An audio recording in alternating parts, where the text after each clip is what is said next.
আমার দিদি এগুলো বানিয়েছে কৃষ্ণের ভোগ।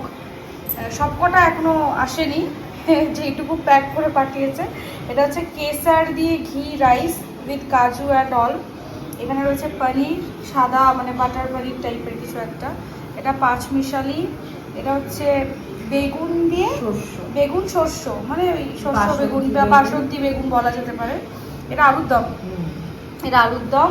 আর তাছাড়া এই ফুলকপির কষা। এটা আরেকটা জিনিস কি জানো হয়েছিল, দুধ লাউটা, ওটা আনা হয়নি।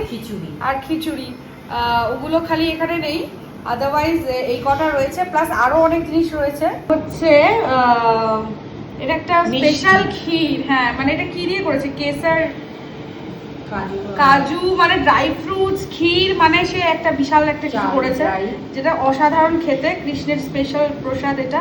তালের বড়া করেছে। তাছাড়া রয়েছে নাড়ু, এখানে রয়েছে মালপোয়া, এখানে রয়েছে লুচি, আর সুজিও ছিল। তো ওটা আর পাঠায়নি, কারণ এত কিছু হয়ে গেছে, আমাদের টিফিন বক্সের অভাব পড়ে গেছিলো। আপাতত আমি খিচুড়িটা ছাড়া বাকি সবই খাচ্ছি, খিচুড়ি আর দুধ লাউ, তাই তো।